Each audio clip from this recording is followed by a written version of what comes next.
Welcome to Brainstorm MTG. I'm ELD, and this is Fast Effect Double Speed Magic the Gathering. Here we have the final round of one of the final final legacy events at Scholars Games. They will be closing down at the beginning of October. So if you've ever wanted to come down and play in this historic venue, it's been around for nearly 20 years and finally closing its doors for good. We've got Storm versus Aggro Loam here. And Cycling Tranquil Thicket, not the most intimidating start. We'll see if it gets any better there for Dylan. This is the final round of this event.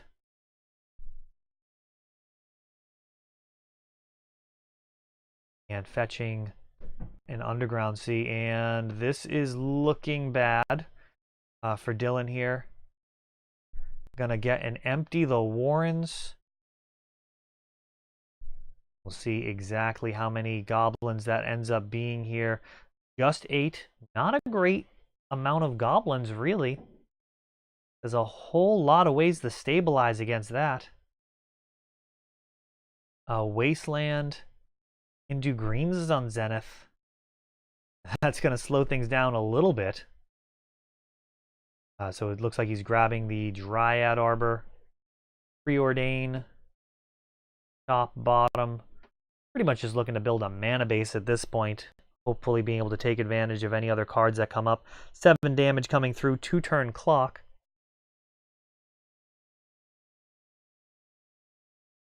And Chalice at 1 just in time. One more turn here. He needs to mop up 6 of these. That's going to be extremely difficult, and that'll do it. So Chalice just way too late there. And Storm picking up game 1 uncontested with a sneaky empty for just 8 goblins. Major difference when you're not facing down Deathrite Shamans and Stone Forges. Those 8 goblins sometimes can get there. Deathrite being absent in the format means there's not as many easy 1 casting cost cards that will just eat goblins for breakfast. Going to need to commit some more mana in order to do that with a lot of these decks. And that means that you don't have as many turns to kind of decrease the total number of damage you're taking.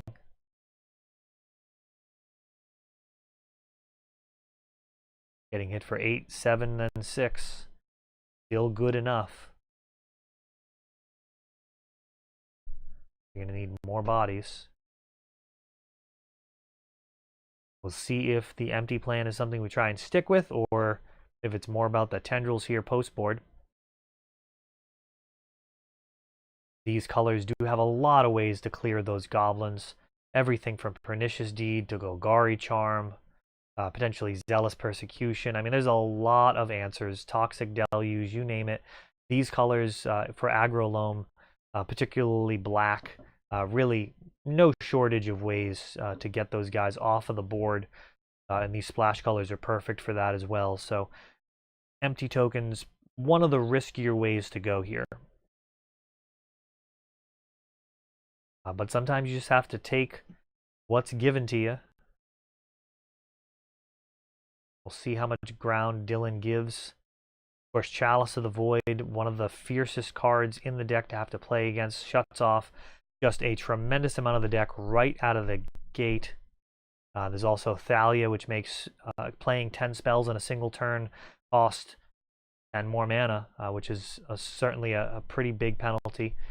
Baron Moor being cycled, so Dylan's starting out both games with a cycle land. Sadly, amongst the best things the deck can be doing on turn 1, it really does start to come alive more on turn 2.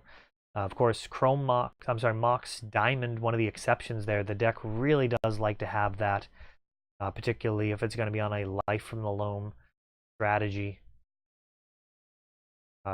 This Storm build does have a bunch of basics, so we've got 2 basic islands and a basic swamp. You can do quite a bit to mitigate wasteland damage. Sometimes you do have to fetch red for Empty the Warrens or Past in Flames. Sometimes you have to grab an Underground Sea because you need both black and blue at the same time, and you're really restricted on your mana. But for the most part, pretty resilient mana base. And you can also get your splash colors from Lotus Petal or Lion's Eye Diamond.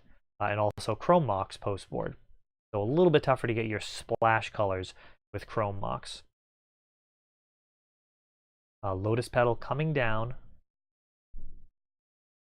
in anticipation of a Thalia really screwing with the math. Might have been correct to also deploy that Chrome Mox, and there's Gaddock Teague. So Teague going to be a little bit easier to deal with. Looks like an end step bounce spell is going to be called for here. Hopefully Dylan's not going to be able to also deploy a Thalia. Not going to be able to use Chalice of the Void as long as Gaddock Teague is on board. And Abrupt Decay targeting Lotus Petal. And that's going to be sacked for Brainstorm. So it looks like pretty good setup here. Brainstorm is going to be a maximum value. Going to put 2 cards back on top. They're going to get shuffled away. And Echoing Truth is going to be able to get rid of Gaddock Teague. So this is probably going to be just about all she wrote here. Note, choosing to take 2 damage. Really felt like he wouldn't be able to recast Gaddock Teague post-combat, but going to the end step just in case there was any ability to do that.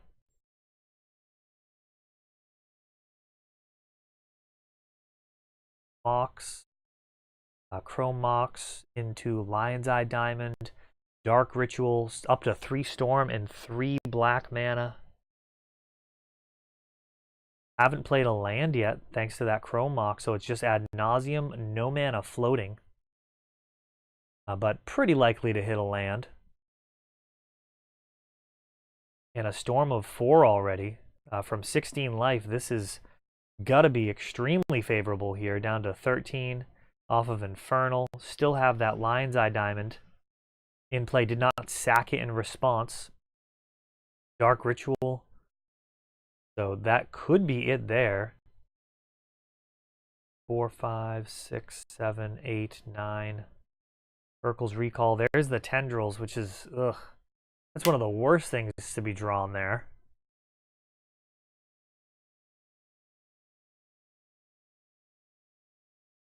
Storm of 5, 6, 7, 8, 9.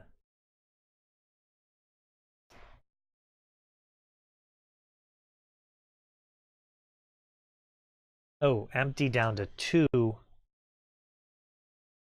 This is just getting worse and worse.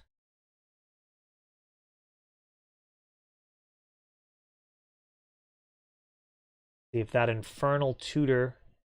So playing a land, Infernal Tutor for a Lotus Petal, Dark Ritual. If there was another Chrome Mox, there may have been a line here, which could have been fine. But Brainstorm doing all the work, putting back that Tendrils on top. So it looks like it's gonna be okay. May have missed the more obvious play here. We'll see how this goes. It does look like it's gonna be all right. Got Lotus Petal, Chrome Mox, and haven't played a land. Plus there's a bunch of rituals. Storm's already 5. Should be all set.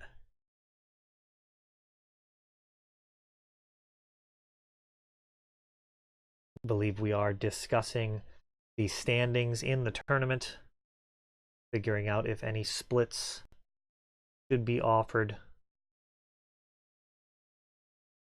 course, not allowed to have matches determined based off of splits.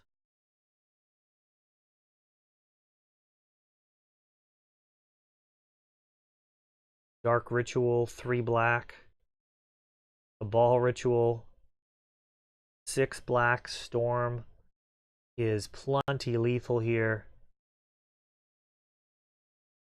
And gonna go ahead and can probably empty and Tendrils. And it looks like gonna actually do exactly that. So empty the Warrens. getting 20 goblins, and then Infernal, crack LED, and just go ahead and grab that Tendrils for the overkill damage here. Now this is going to be 24 damage, or 24 life loss with 20 goblins as backup. And that is going to do it. So Storm presenting lethal there very early on in game number 2. That's all for this one. If you enjoyed the video, please help grow the channel by subscribing. You'll be notified when we upload new videos like Fast Effect, Double Speed Magic with commentary, or Untapped, our raw tournament gameplay. Thanks for watching.